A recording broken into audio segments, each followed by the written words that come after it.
the ones your mom said to watch out for. We're the ones that you have to hide your daughters from. Everybody's gonna want to be an outlaw biker. Labeled by authorities as the most vicious outlaw biker gang in the country. Bottom line is I will be your best friend or your worst enemy. If you step on my toes and don't apologize, I'm gonna confront you. They are the Mongols, and they're like no other gang. They have a code of conduct, an expectation of each other that they will suffer no slight. Who the f*** are we? We have a kind of a mantra that's respect few, fear none. I had to pull my knife out and cut her loose to get her up. She couldn't get off. They will take on any challenger, no matter what the odds. I'm gonna get up and keep coming at you until I can't do it anymore. And they will fight to the death to defend the Mongol name. I'm willing to take a bullet for one of my brothers, and my brothers are willing to take a bullet for me. These outlaw bikers will be put to the test when they go to war against two of California's deadliest gangs. What the Mongols will instill in you is that you are some type of super being. Doesn't mean you won't die. It just means that you, your person, your being will live forever.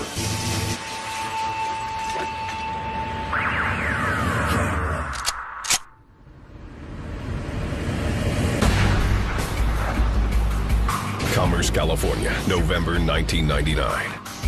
7 miles east of Los Angeles. 42-year-old Daniel Herrera went looking for his wife at Niños, a local bar. He found her inside, hanging out with members of the Mongols Motorcycle Club, or Mongols MC, and ordered her to come home with him. But Herrera's wife wasn't ready to leave. Los Angeles DA Max Huntsman prosecuted the case. He used an expletive and said something offensive to the Mongols in the course of arguing with his wife. The Mongols got upset about that. It didn't matter to them that Herrera, a father of 3, had no gang affiliation. He crossed the line of no return when he'd insulted them. There is something worse than death, and that is disrespect. I don't care if you give me respect because you fear me or because you like me, but I want respect, and I'm going to get it in one way or another. To pay the price for his disrespect, Herrera would come face to face with the Mongols' brutality. Several Mongols, led by Adrian Gutierrez, chased Herrera outside the bar. They cornered him in an alley and savagely beat him. Gutierrez dealt the final blow, digging a knife into Herrera's back until he drew his last breath. It was particularly brutal. It wasn't just a quick stab wound and they run away or something. It was multiple gang members beating him in multiple places over a fairly long period of time. The crime bore all the hallmarks of a classic Mongols attack: spontaneous, merciless, and deadly. What makes the difference between an outlaw biker and some of these other groups, I think, is to the extent that you will defend yourself. With only an estimated 1,000 members across the country, the Mongols are a relatively small organization. What they lack in numbers, they make up for in bravado and ruthlessness. Being a Mongol is like having a power greater than you could ever imagine. We're not trying to be choir boys. We're not trying to be Boy Scouts. I mean, we are what everybody fears. Members say they belong not to a gang, but a Mongol nation. And they pledge the highest form of loyalty and self-sacrifice to each other. Roger Pinney was a national president and one of the original Mongols.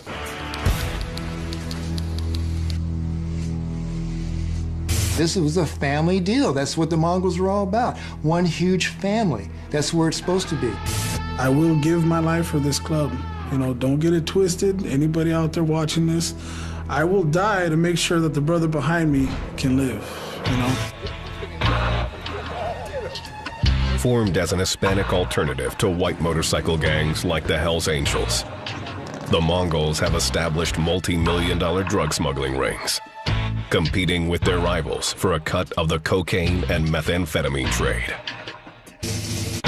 They also smuggle guns and steal choppers. You know, grand theft motorcycle, and they're very good at it. They chop up the vehicles, they make other vehicles from them, they switch VIN numbers. There's a lot of that. They're very organized, they're very in control, they're very serious. They have officers, they meet regularly, and they are communicated to what they will and won't do. Despite the gang's criminal record, the Mongols' current president, Ruben Cavazos, insists that their activities are all above board. Are there members that do things that maybe, you know, I don't approve of? Yeah, okay, there is. But is it part of a club function? No. Do we try and discourage it? Yes, we try and discourage it. Cavazos was raised in East LA. In his youth, he was a member of the Avenues, one of the toughest, most hardcore gangs in California. The Avenues are part of a large coalition of Southern California Hispanic gangs known as Sureños.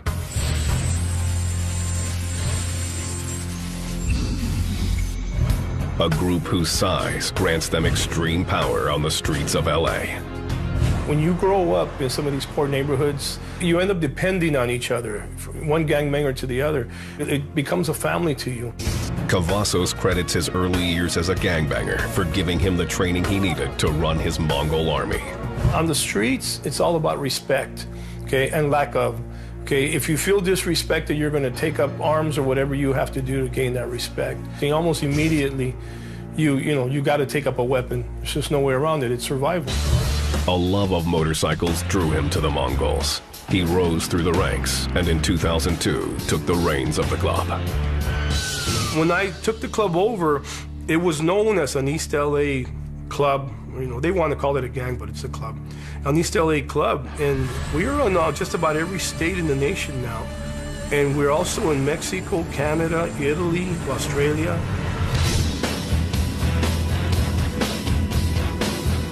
As national president, Cavazos began a recruitment drive, bringing Sureño gang members into the Mongols in order to bolster their ranks. They weren't necessarily as motorcycle-oriented, but they were violent-oriented. So they made good soldiers within the gang and good bodyguards and good criminals. But many of these Sureños were already controlled by the Mexican mafia, known on the streets as La M.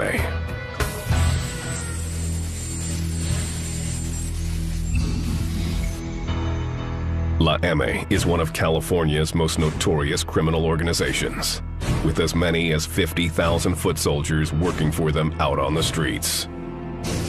These foot soldiers execute the mafia's orders and pay them a cut from their drug trade. When Cavazos started bringing mafia-connected gang members into the Mongols, he created a web of tangled loyalties. Reporter Chris Blatchford has been covering LA's gangs for 20 years. And there was some question, well, you know, whose side are you on? I mean, that's when the violence started. January 2004.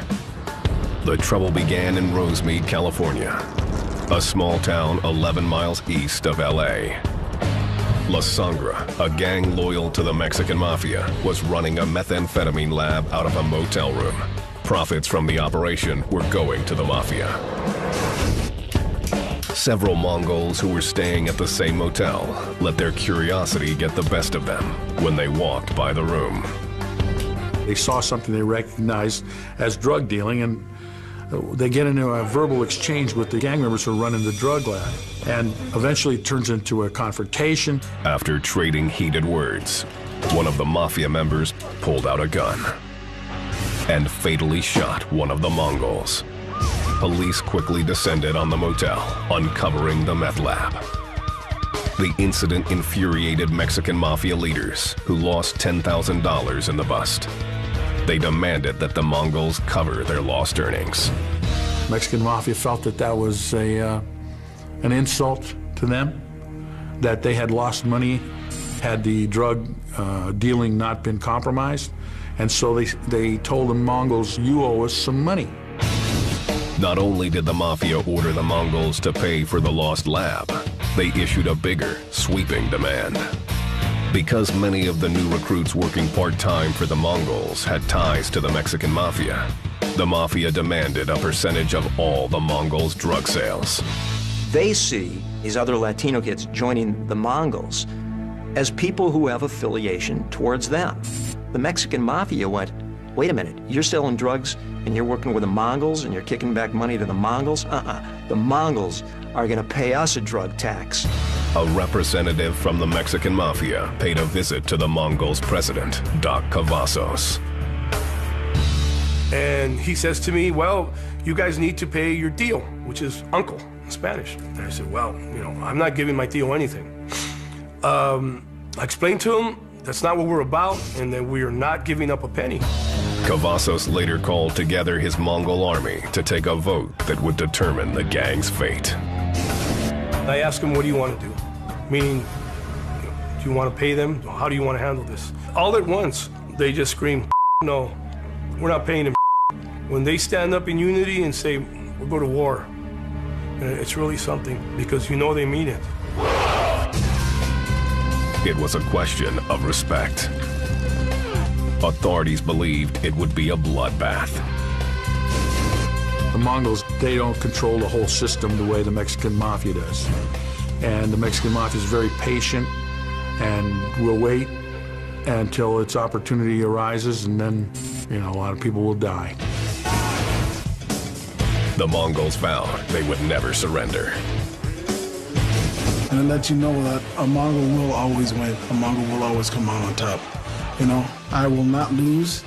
If I'm down, I'm gonna get up and keep coming at you until I can't do it anymore.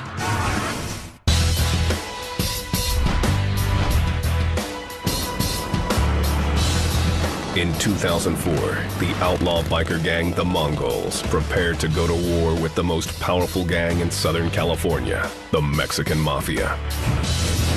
You got to remember, these are two giants. These are two giants that they live on pride and respect. And to ask for one or the other to bow down, it's just not going to happen. I love to kick ass. I'll come at you with a smile, but I will fight you just because it's cloudy outside. You know what I mean? That's what I like to do. The Mongols were no strangers to violence. The gang had been at war with their chief rival, the Hells Angels, for decades. It was a war that defined the Mongols' history and who they are today. The Mongols motorcycle gang originated in Montebello, California in 1970, naming themselves after the legendary army of conquerors led by Genghis Khan. In spite of their name, the Mongols had humble beginnings. Barred from joining the Hells Angels due to their Hispanic heritage, a half-dozen came together to form the gang. The original credo of the Mongols, that they were guys riding Harleys. That's really the genesis of it. Like many of the original Mongols, former President Roger Pinney was a Vietnam veteran. Most of us had post-traumatic stress, but we didn't want to admit it because we wanted to forget about it, and we were like disgraced. We were spit on when we came back in the airport. We were looking for a niche. A lot of these people haven't got families, so it's a family. At first, their goals were simple: ride together, party together, and rebel against society. But they weren't just friends bucking convention. The gang quickly attracted members with criminal tendencies, and soon the label outlaw stuck to them. Reports of stabbings, shootings, and statutory rape followed the Mongols wherever they rode. As they grew in numbers, the Mongols began to encroach on the Northern California territory of the Hells Angels. Soon, these disaffected war veterans traded one battlefield for another as they went to war over turf with the Angels. It was a fight that started over a black and white patch. A Mongol's proudest possession is a patch displaying their club colors. Worn on their vests, it's split into 3 pieces with their logo in the middle. Over the top, it says the name of the gang, and on the bottom, it says where they're from. The Hells Angels claimed all of California as their territory and declared ownership of the state on their patch. Starting in the early 1970s, the Mongols also wanted to claim California and put the state name on their patch. The move infuriated the Hells Angels. Well, the Hells Angels came to the Mongols and said, you need to take it off. And obviously that didn't go well with the members of the Mongols Motorcycle Club. And they basically told them, you know, off. That's how the first war started. Clashes between the 2 gangs escalated from barroom skirmishes into bloodier and deadlier reprisals. They're going to go from fighting on the street in drunken brawls to stabbing each other. From there, they're going to go to shooting each other, and from shooting each other, they'll go to bombing. Nothing would be off limits in the 2 gangs' fierce struggle for power. Summer 1977. The Mongols held a funeral for 2 of their own killed outside San Diego by the Hells Angels.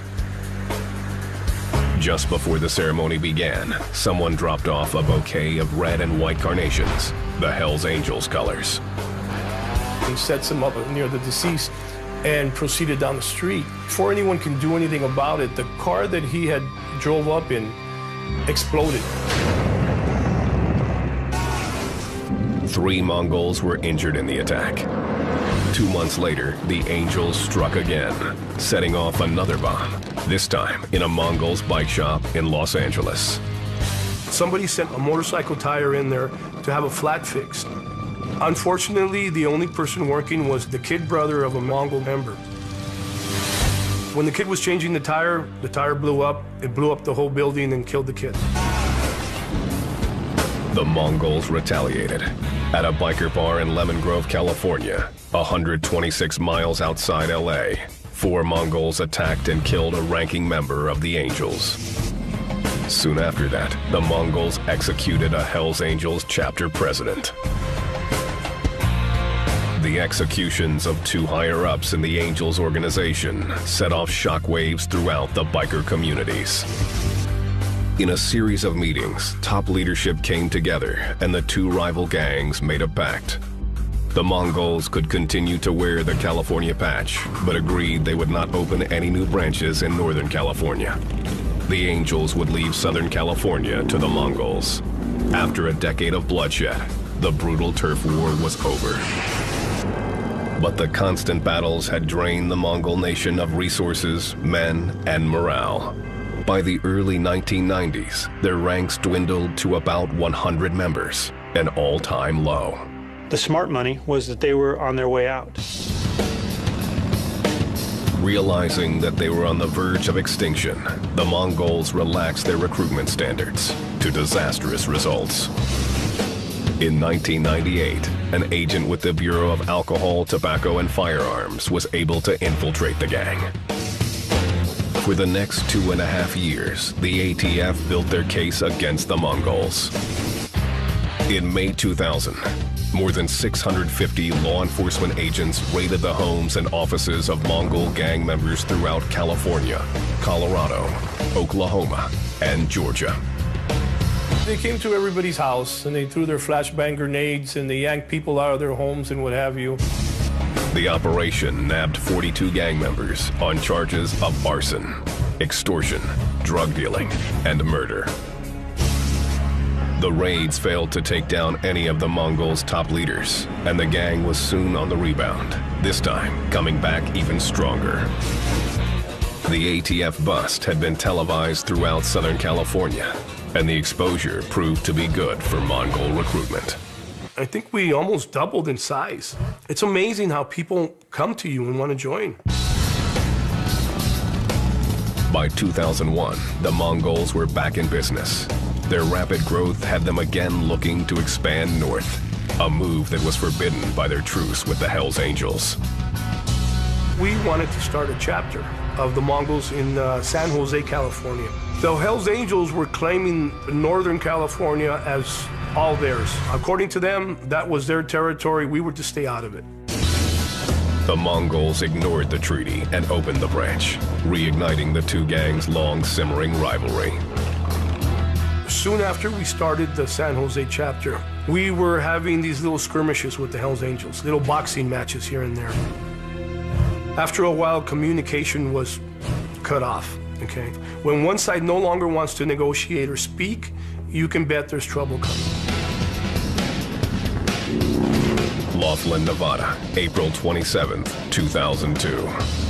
Tens of thousands of bikers from across the country descended on this casino town on the Arizona-Nevada border for the annual Laughlin River Run.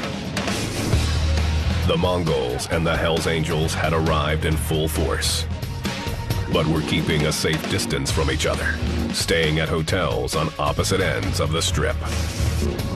Until the night of April 27th, when the Hells Angels came looking for a fight.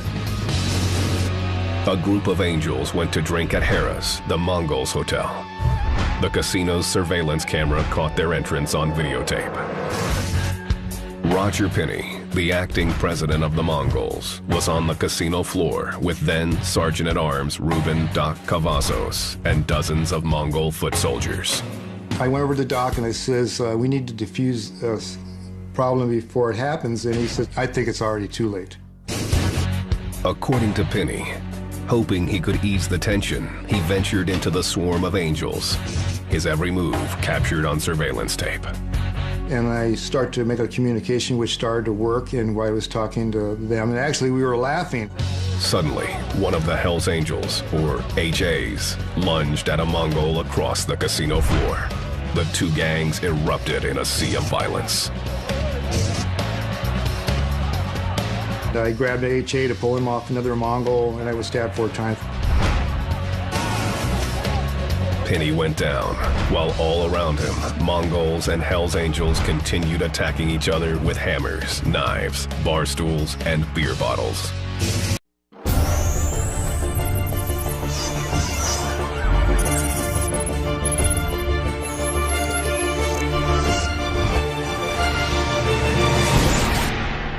Documentary TV.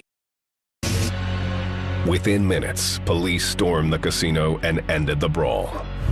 1 Mongol and 2 Hells Angels lay dead on the casino floor, and more than a dozen were injured. With Mongol leader Roger Pinney out of commission, Ruben Doc Cavazos seized control and pushed Pinney to the side. I believed in Doc from the beginning. I was the one that helped bring him in because I believed it was his bull. And now I realize it is bull. Cavazos was now national president of the Mongols Motorcycle Club. After the bloody fight at Laughlin, Cavazos knew the Mongols were facing a new era of warfare against the Hells Angels. He needed to build up the Mongols' ranks and do it quickly.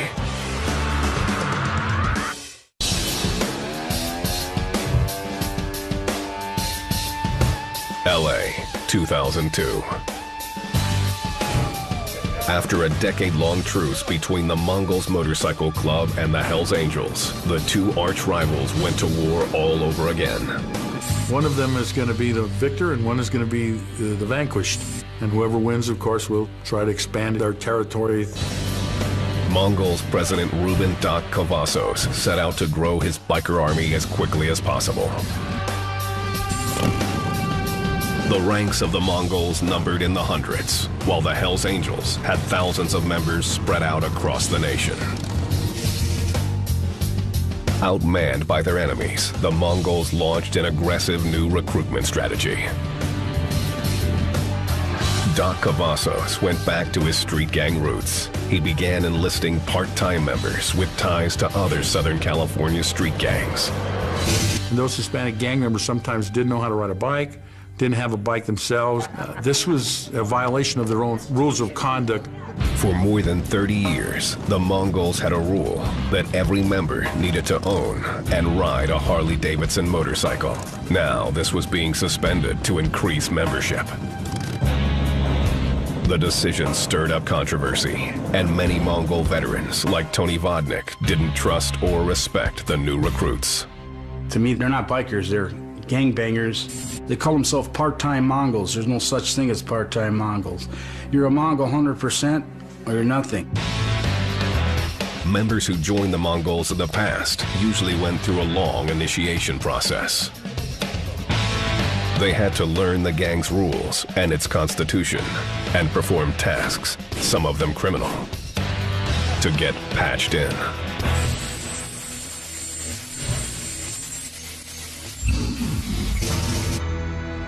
They have patches in which they are rewarded for certain kinds of behavior, and the behavior that they get a patch for is antisocial, violent, offensive behavior. These patches become part of a Mongol's bragging rights. A red wing for participating in group sex. A Laughlin patch for surviving the 2002 battle. And the skull and crossbones represents violent crime, including murder. Mongol Adrian Gutierrez, who fatally stabbed Daniel Herrera outside Niño's bar in Commerce, California, received one such patch.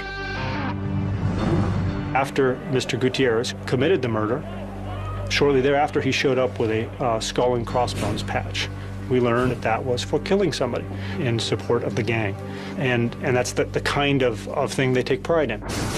They're set forth in their bylaws what patches you can get, just like the Boy Scouts give merit badges. Every patched-in member is chosen for a unique skill he offers the organization.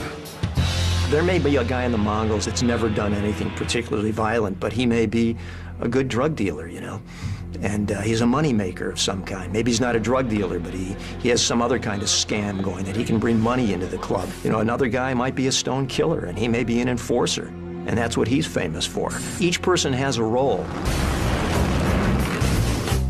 The Mongols also sport tattoos, designed to cement their status as outlaws. They're out there to commit crimes, and they have these patches and these activities that they do that alienate the rest of the world and tie them in closer to the gang. For many, the gang becomes a virtual family. Family was kind of weird for me, so I found it in other areas of my life. And I've never seen a group of people be as brotherly and loving as the Mongols are. And many members are willing to set aside their traditional family to serve the gang. This is a family that I'm committed to. Does it mean I distance myself from my real family? No, I don't try to. You have to have some balance in your life, but this is where I decided to put my energies and dedicate myself to. I coach Little League sports, you know? You would look at me and not think that, but you know, like I said, I'm two people. I'm the dad, the husband, the coach, and then once I leave that part of my life, then there's this life, you know what I mean?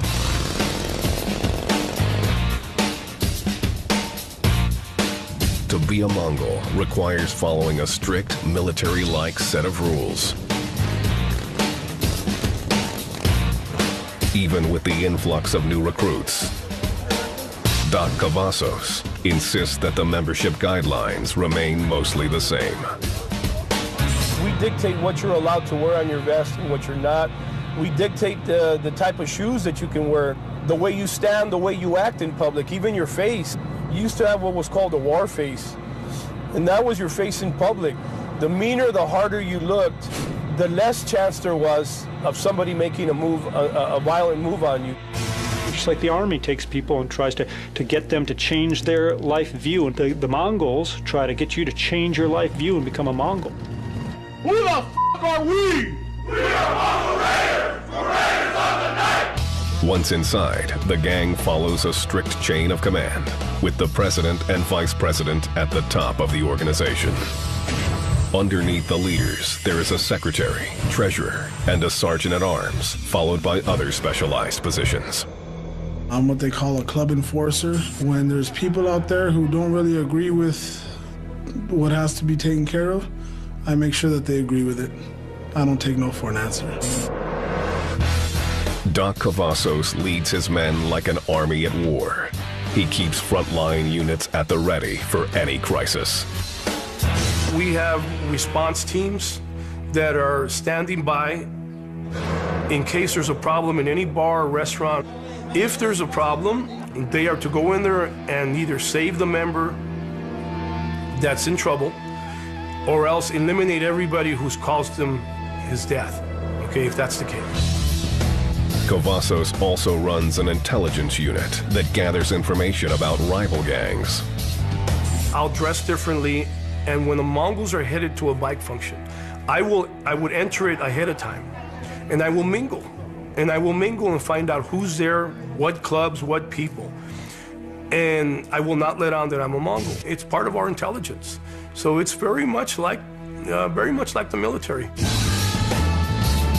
The gang also uses a coded language. After one murder, the Mongols issued an internal alert to evade the police. They put out what's called a Code 55.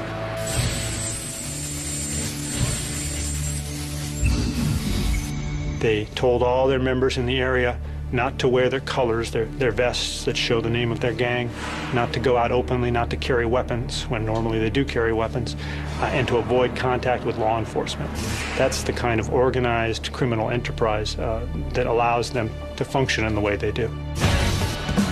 At the core of the Mongols' organization is the credo that every member must live by. It doesn't matter who you are, we don't fear you, okay? And basically, the idea of training these Mongols, recruiting them and what have you, is for them to live by that. They should fear no one, you know, not even death. From 2002 to 2004, Doc Cavazos' recruitment strategy dramatically increased the gang's membership. Gotta love them. There were now several hundred Mongols operating on the streets of California.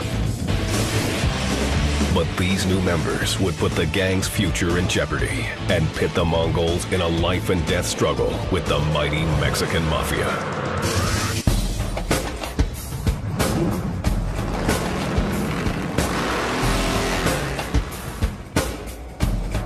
January 2004.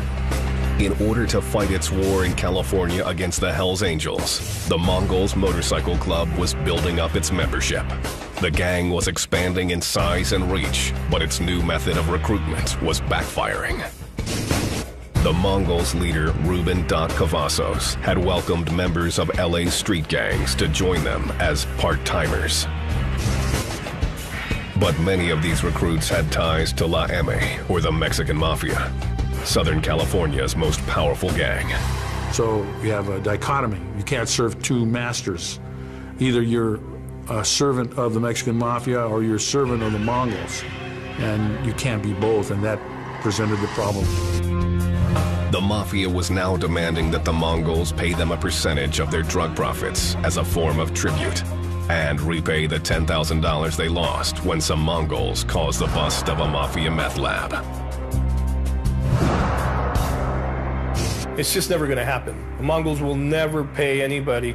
The Mongols will never give anything up to anyone. Yet the Mongols didn't seem to stand a chance against the Mexican Mafia's vast army of 50,000 soldiers, who police consider the most lethal gang network in the world.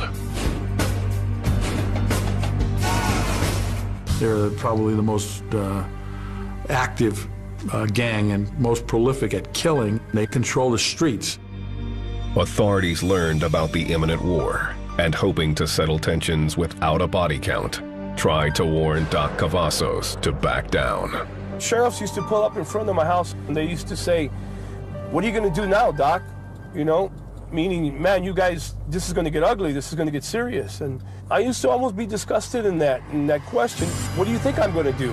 You know, we're going to stand our ground. We're going to tell them all, screw you. After a series of meetings between the Mongols and the Mexican Mafia fell apart, both sides prepared for war.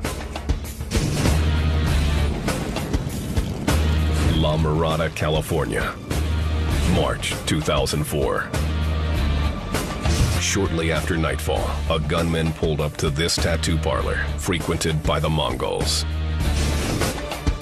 He withdrew a machine gun from his jacket and opened fire before speeding away.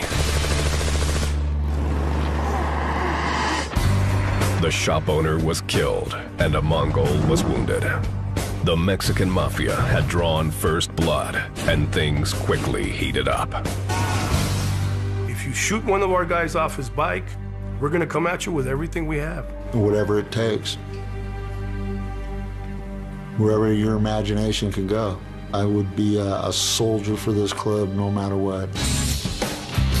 The Mongols became targets everywhere they went, and gun battles erupted all over East LA.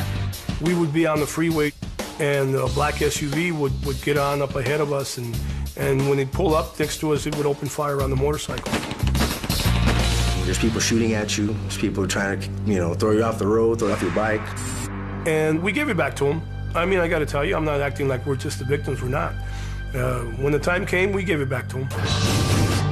The attacks hit closer and closer to home until the Mongols' own headquarters turned into a battle zone. Our clubhouse would be constant shootouts. It was like the Wild West. Somebody would drive in there. We had one guy drive right in there on a bicycle, on a mountain bike, and opened up on the clubhouse with a fully automatic. Meanwhile, the Mongols were still embroiled in another war with their arch rivals, the Hells Angels, or HAs. The Angels ramped up their own attacks, and Doc Cavazos dodged assassination attempts by both groups. We had members of the club who would come to my house and start my car up for me because they were afraid I was going to be blown up. And they would check underneath it with mirrors, and about that time, they found several sticks of dynamite underneath one of my cars in my driveway. As the pressure mounted, some of the Mongols betrayed the gang credo, respect few, fear none, to save their own skins. It got so bad that I'm told that a lot of Mongols were not wearing their colors around town because they were afraid that the Mexican Mafia would see those colors and they would send somebody to kill them. When the war broke out with the HA, we lost maybe 2 or 3 members.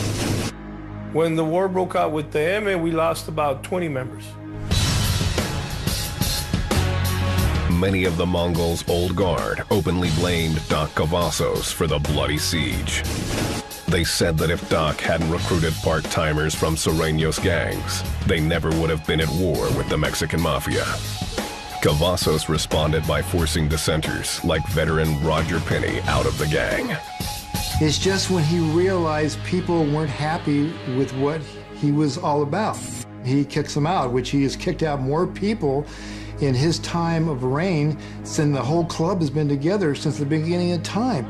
And this is a prime example of what's going on right to this day. The war was tearing the Mongols apart, but Cavazos refused to cave. Well, if a shootout is what somebody wants, a shootout is what we'll give you. It got to a point where the characters who were originally involved, moved out of their homes, okay, because, I guess they feared that Mongols were coming by their house all the time. The Mongols were managing to stand their ground. But with 2 ongoing wars and growing dissension within his own ranks, Cavazos faced an uncertain future. I don't even want to say what might happen to this man. If he ever gets locked up, he's gone. The man is gone.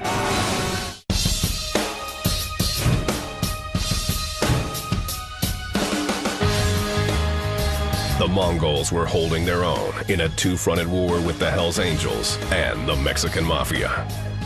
By December 2004, the Mafia was looking for an end to their conflict with the Mongols. I don't think anybody really wanted a war. The Mafia just wanted their piece of the drug action. But people were getting killed.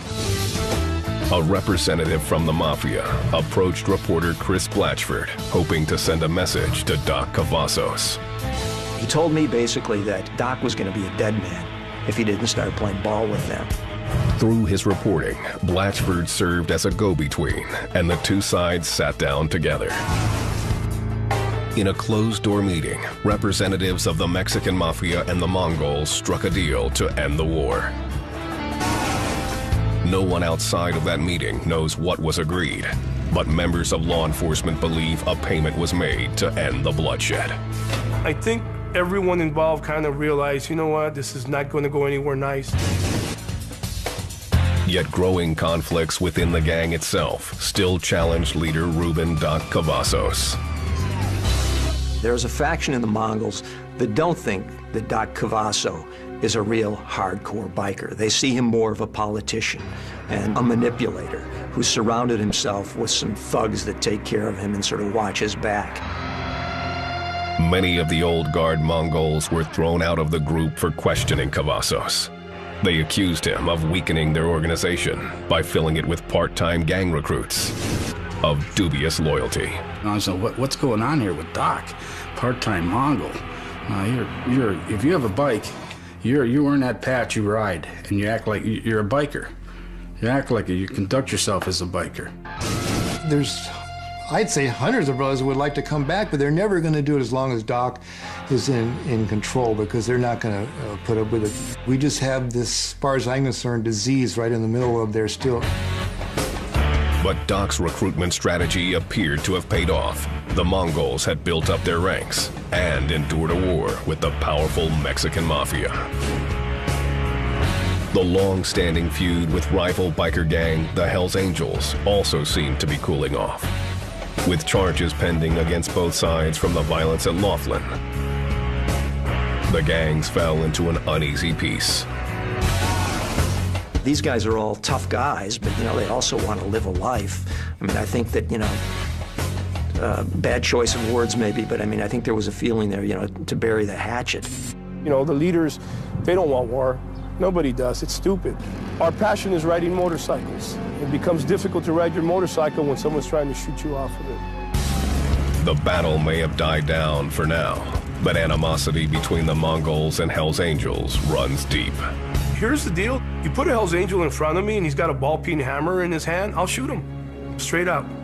I would have no problems with it. Keeping the club ready for any battle, Cavazos continues to build his membership. What the Mongols will instill in you, what they'll start teaching you from day one, is that you are some type of super being, okay? It doesn't mean you won't die. It just means that somehow or other your person, your being will live forever, okay? And they teach you that you don't back down, okay? And you don't disgrace the club. Cavazos is confident that the new generation of Mongols has what it takes to live up to the gang's core beliefs of demanding respect and fearing nothing. To be honest with you, you want to be known as a rough, tough, always willing to defend yourself club. For Mongol members, a willingness to fight to the death is what being a Mongol is all about. I'll live for my brother, I'll die for my brother, I'll take a bullet for my brother. That's just the way I live. I've been shot for this club, I've been stabbed while I've been in this club, I've been to prison for this club. And, a lot of people, they don't understand. But you know what, I have people that love me and care about me that aren't going anywhere. The club is always there for me. And on a personal level, that's what this club means for me, and that's why I'm willing to sacrifice for this club. I know there's something wrong with me to actually want to do this, But I think that's what makes it, special, though. No one wants to be harassed by the cops. No one wants to be shot at. No one wants to be assassinated. No one wants all that. So there has to be something inside you to be here.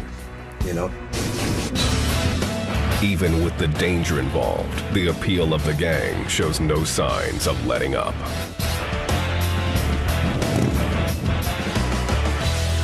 I think the public is readily available to accept the myth about outlaw biker gangs, that they're pretty neat guys on the open road on bikes, boom, boom, boom, boom. But if you ask what crimes they've committed, I think everything, murder, extortion, drug dealing, rape, the list goes on. The Mongols, it seems, are here to stay.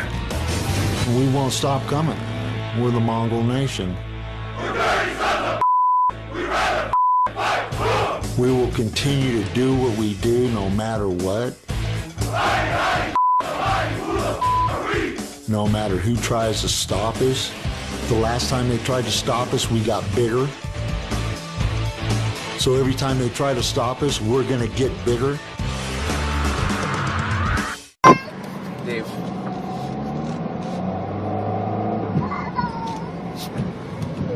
There's a bunch over here.